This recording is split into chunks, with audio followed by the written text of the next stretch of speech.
All right, let's now speak to the chairperson of the Police Portfolio Committee, Ian Cameron.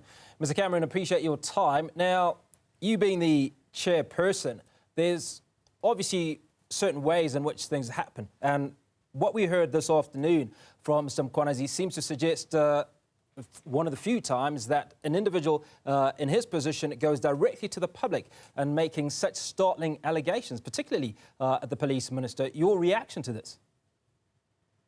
Yeah, so in about April this year, we hosted Mkhwanazi, General Mkhwanazi, as well as the entire Crime Intelligence Division, so to the Minister's Office in the Portfolio Committee. And then as well, there were very, very strong statements made, but you could anticipate that there were certain things not being said. Unfortunately, from the ministry side, as well as the general national management of South African Police Service at that stage, we didn't get any feedback regarding it. And what happened today is a massive cause for concern. Obviously, a lot of allegations being made. I must be honest with you, I can't think that someone would make allegations like this without something of substance to put behind it, because it's a massive risk to do. Not only are you moving outside of rank and file, I mean, you're basically skipping past the National Commissioner and so too past the Minister. So it's a huge cause for concern. It should be seen in a very, very serious light. I think it's far bigger than the Portfolio Committee of Police. I think this needs to be addressed on a larger level by Parliament as a whole, and obviously I would go as far as saying the Presidency. So what will the President's reaction be to all of this? Now, you suggesting that it's even higher than your office. So let's talk about those conversations. What are the conversations that are likely to take place over the next few days following these startling allegations? Well, I think what's going to happen, first of all, is we have to go and look back at questions regarding corruption that have been asked over the last 12 months, whether to the Minister or the management of the South African Police Service. Now, let's use Nhlanhla, who the guy is that General Mkhwanazi referred to as an example. Quite a few weeks ago, I submitted a very, very long list of questions regarding Mr. Nhlanhla and how he always seems to get off despite very, very serious transgressions, misconduct, serious criminal record. I mean, I questioned the Private Security Regulatory Authority regarding it as well, regarding firearms that were seized during a SARS raid in Johannesburg at an owner of a soccer club a few months ago. And when I questioned CIRA as well as the ministry, the answer that CIRA gave was that there's no transgression of any kind within CIRA regulation, which is not only untrue, there's significant criminal misconduct as well regarding the way those firearms were stored. Now, I'm going off on a tangent. The reason I use this as an example is that Nhlanhla is not a new name where questions being asked about. Jeff Wicks from News 24 has been writing extensively on the transgressions by Nhlanhla, also his relationship with certain very senior people in the South African Police Service. But despite that, whenever we ask the question, we never get a straight answer. We don't see any form of intervention. So it is really, really concerning. And I think we'll go back to review some of those questions and then determine why these things aren't being answered. I'm keen to know how much power your committee has. I mean, you're chairperson of the Police Portfolio Committee, right? And you said some of this is above your pay grade, for want of a better illustration. So just how much power do you have, and how can you influence that these allegations are investigated? Well, I mean, we obviously will ask for a review. It's important to also understand that we have to hold the executive to account. So the minister will need to come and brief us and speak to us, and there will be very tough questions being asked there.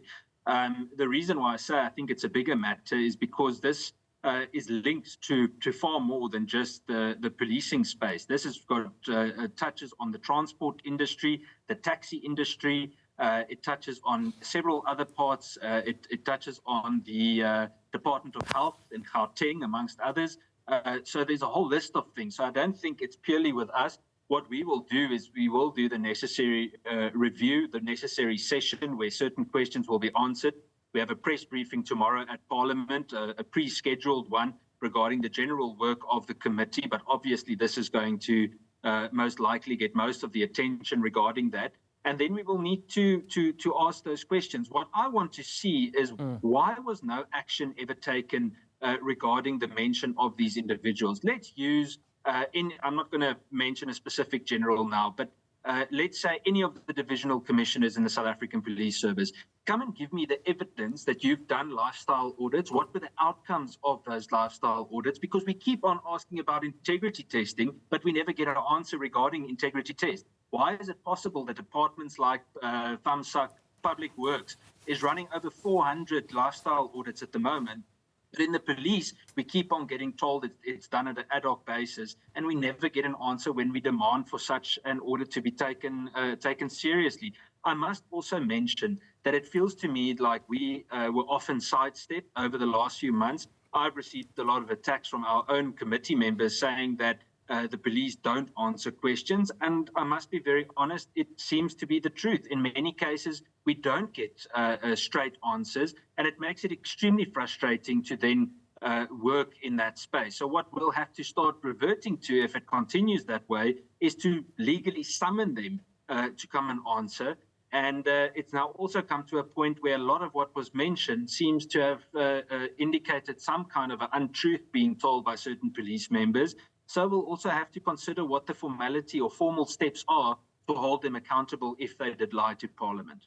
Mr. Cameron, let's look at a number of specifics that came out of that briefing earlier on. And one of those is that Lieutenant General Sabia removed 121 case dockets without the knowledge or approval of the National or Provincial Police Commission. I mean, is it standard operating procedure?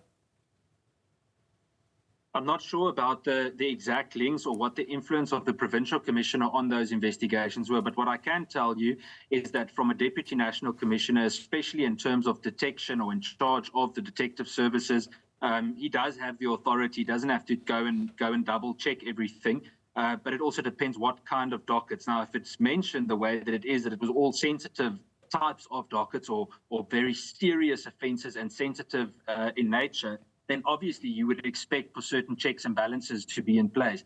But I must also be honest with you that that's not just something that we can then point to the Deputy National Commissioner. We must then question why the National Commissioner doesn't have the necessary checks and balances in place, because then it wouldn't have happened. The point is just the fact that a whole group of lieutenant generals and major generals in the police are all being implicated in all of this, whether true or not, they're being mentioned. All of this noise shouldn't even be there. It shouldn't have been able to come this far. Again, if we had the necessary integrity management in place, we should have a stable command structure.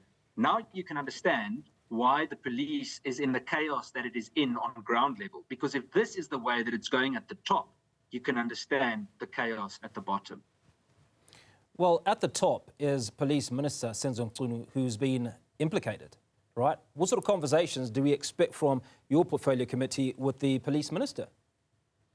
No, I think it's going to be a very uncomfortable discussion. We'll have to ask difficult questions. We'll need to ask, obviously, what's true and not. I can tell you now that, an investigation will need to be done. Now, it's important to underline that we're not a quasi-criminal court, so we can't just find people guilty or question them as though it's some kind of a trial.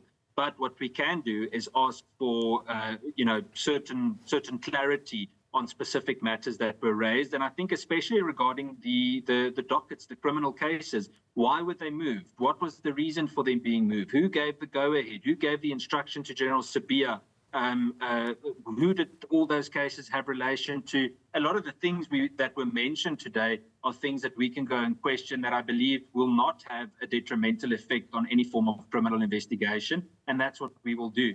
I can tell you now that it will not be an easy discussion, and it is going to be something that the committee will push very hard on.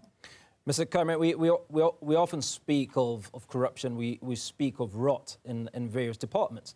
Now, there are also allegations that the fish rots from the head. So you've got all these allegations leveled at the top brass of police. I mean, it creates a catastrophe in a way, in that how are ordinary citizens going to be protected?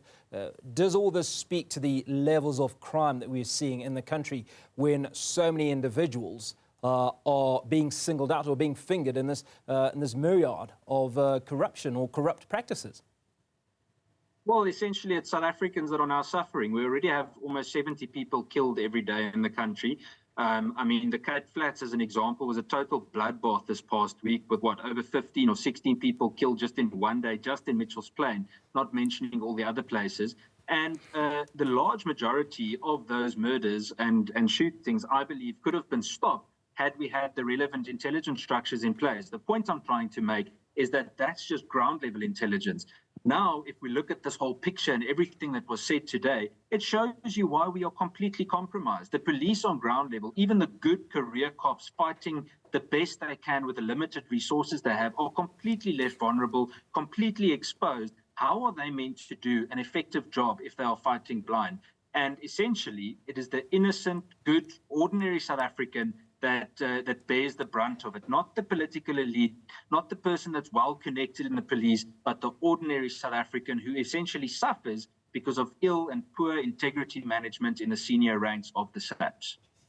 Now, finally, the KwaZulu-Natal Provincial Police Commissioner, Nhlanhla Mkhwanazi, during that address earlier on, said that he is prepared to die. He said he'll put his life in protecting not just his family, but the people of South Africa because of the oath that he took. Do you fear for his safety? I fear for, I'm going to say it as it is, I feel for the people's safety that would try and take him on in that way. And I don't say that lightly. The reason why I say it this way is that, he took a significant risk today. I might not agree with every part of the approach, but something's got to give. If nothing changes, nothing changes. So obviously, I mean, he understands the risks that he took. He has got a lot of support in South Africa. But that being said, does he have support from you and your committee? Not. What do you mean? In what way? Well, you said he's got a lot of support from the people of South Africa, but I mean, as a stand-up policeman, based on the allegations that he's made and what would seem his desire to get rid of rots and SAPS. No. In terms of the wish to clean up SAPS, certainly would have full support from the portfolio committee. That being said, we don't necessarily always agree with every single thing, and I can't speak on behalf of every single member. But I think that in terms of wanting integrity back in the South African Police Service, yes, sure. We'll need to see what happens. The investigation needs to take its course. I think a lot is going to happen in the coming few days. This was unprecedented that we saw today, and I think it is a push to hopefully we can actually see some positive change in SAPS.